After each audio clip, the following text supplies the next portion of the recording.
उस परमात्मा को पुकारा है। क्योंकि हाथी को एहसास हो चुका था कि मैंने जिनका भी मान किया था वो सबके सब मुझे धोखा देके चले गए।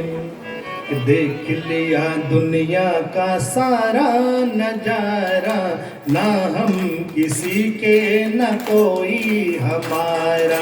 देख लिया दुनिया का सारा नजारा, ना हम किसी के न कोई हमारा।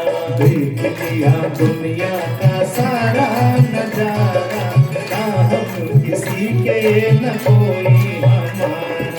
देख लिया दुनिया का सारा नजारा, ना हम किसी के न कोई हमारा। ना हम किसी के न कोई हमारा। ना हम किसी के न कोई हमारा। मतलब से दुनिया ये प्रीत लगाए, मतलब से दुनिया ये प्रीत लगाए। मतलब से दुनिया ये सर को झुकाए, मतलब से दुनिया ये सर को झुकाए। अरे मतलब से झुकता है संसार सारा, मतलब से झुकता है संसार सारा। ना हम किसी के न कोई हमारा, ना हम किसी के न कोई हमारा। देख लिया दुनिया का सारा नजारा, ना हम किसी के न कोई हमारा। देख लिया दुनिया का सारा नजारा, ना हम किसी के। झूठी है दुनिया और झूठी है बातें, झूठी है दुनिया और झूठी है बातें। झूठी है प्रीति और झूठे हैं नाते, झूठी है प्रीति और झूठे हैं नाते। झूठा है रिश्ता ये झूठा पसारा, झूठा है रिश्ता और झूठा पसारा। हम किसी के न कोई हमारा, ना हम किसी के न कोई हमारा।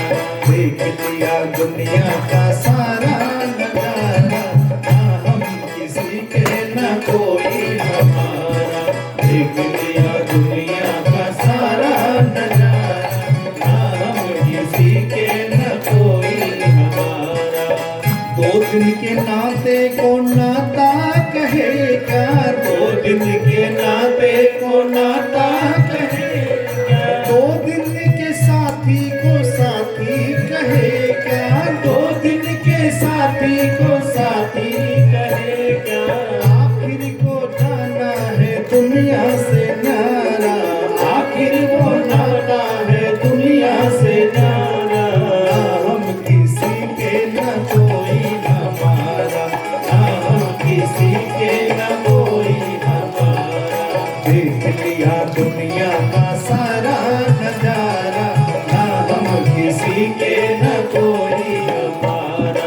देख लिया दुनिया का सारा नजारा, ना हम किसी के न कोई हमारा। ना हम किसी के न कोई हमारा, ना हम किसी के न कोई हमारा। ना हम किसी के न कोई हमारा।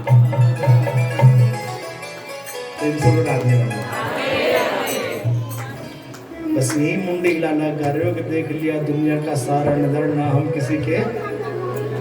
और घर जाए क्या हो जाएगा? सब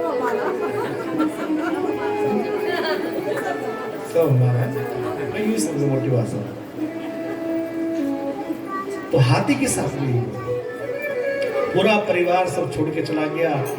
हाथी को तो अंत में कम से कम होश आ गई थी कि चलो भगवान को पुकारो, लेकिन हमें तो अभी भी होश नहीं आती।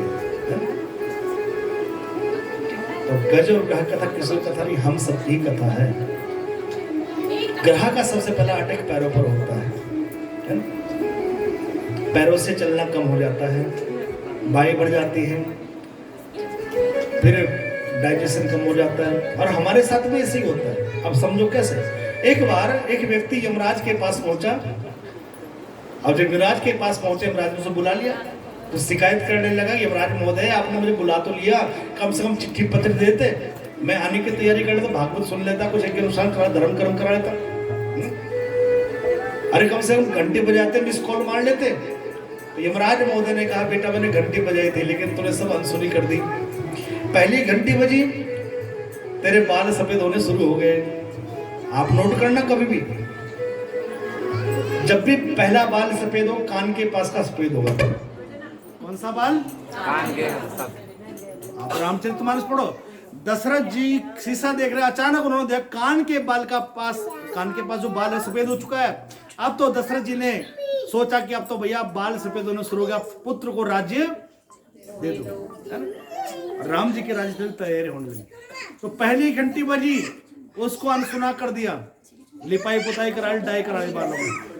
दूसरी घंटी बजी, कानों से धीरे सुनाई देना बंद हो गया, लेकिन हम बढ़िया सी मशीन लिया, घंटी को अनसुना कर दिया, बढ़िया सी मशीन लिया, फिर गाने सुनने शुरू कर दिए। फिर तीसरी घंटी बजी, आंखों से दिखाई देना कम हो गया, लेकिन हम लोग बढ़िया सा लेंस डलवा करके फिर वही टीवी देखने 50,000 का लेंस डलवा करके बड़े खुश होते हैं। 50,000 लेंस तो डलवा दिया, लेकिन 50,000 की कथाई करवा लेता भाई, उद्धार हो जाता। लेकिन दुनिया किसने देखनी है भैया? परमात्मा संकेत देते हैं कि भैया बाहर की दुनिया बहुत देख ली, अब अपने भीतर की दुनिया, बाहर का संगीत बहुत सुन लिया, अब तुम्हारे भीतर में एक संगीत चल रहा है। देखो हमारे भीतर में एक संगीत चल रहा है, ध्यान रखना। सुना है कभी? नहीं सुना होगा। चलो बताते हैं, आज प्रैक्टिकल करना, घर जा करके अपने कान बंद करना, आंखें बंद करना, और आपको एक ऐसी आवाज सुनाई दे रही जैसे आप ब्रह्मलोक में आ गए। कान बंद करके थोड़ी देर बिल्कुल एकांत, आसपास कोई डिस्टर्ब ना हो, तो आपको ऐसा लगेगा जब ब्रह्मलोक में आ गया थोड़ा, और हो सके तो ओम का उच्चारण करना, ओम, आपको ऐसे ब्रह्मलोक में पहुंच गए, सौर मंडल में पहुंच गए, ऐसा आपको महसूस होगा। हमारे भीतर भी संगीत चलता है, एक मंत्र चलता है हमारे भीतर। कौन सा मंत्र? ओम हंस हंस। कैसे? आप सांस लेते हो हंस, और जब छोड़ दो सह, ठीक है? ये ब्रह्म का ही मंत्र चलता हमारे भीतर। तो ये परमात्मा संकेत देते हैं कि वह बाहर की बातें बहुत सुन ली, अपने भीतर की बातें सुनो। लेकिन उस घंटे को अवॉइड कर दिया हम, तीसरी घंटे को अवॉइड कर दिया, चौथी घंटी बजी, डाइजेशन कम हो गया, हम लोगों ने सोना चांदी च्यवनप्राश खाना शुरू कर दिया, हाजमे गोली खानी शुरू, ताकि वह डाइजेशन अच्छा रहे। चौथी घंटे को अवॉइड कर दिया। पांचवी घंटी बजी, दांत टूट गए। देखो परमात्मा कितना समझदार है, उसे पता इसका डाइजेशन कमजोर हो जाएगा, दांत तोड़ दो। मतलब कल्पना करो, उससे समझदार है कोई? अरे जहां इंसान की सोच खत्म होती है, वहां से हमारे ठाकुर जी की सोच, हाँ ध्यान रखना इस बात को। परमात्मा बड़ा समझदार है, कान भी बहरे कर देता है। जब बुढ़ापा आता है ना, कान बहरे हो जाते हैं। क्यों हो जाते हैं? उसका भी कारण है, क्योंकि बुढ़ापे में क्या क्या सुनना पड़ सकता है। जैसे सास ने कहा, बहू कड़ी खाने का मन कर रहा है, बोल रहे बुढ़िया मरी कड़ी खा गए, कितनी कड़ी तो खा चुकी है, तो तेरा पेट नहीं भरा। तो भगवान बड़े समझदार है, इसलिए कान भी फोड़ दिया। अब बुढ़िया को लग रहा है बहु मसाले पूछ रही है, हाँ बेटी ये भी डालना वो भी डालना। तो परमात्मा कितना समझदार है। एक बार बोलो राधे राधे, हाल से बोलो।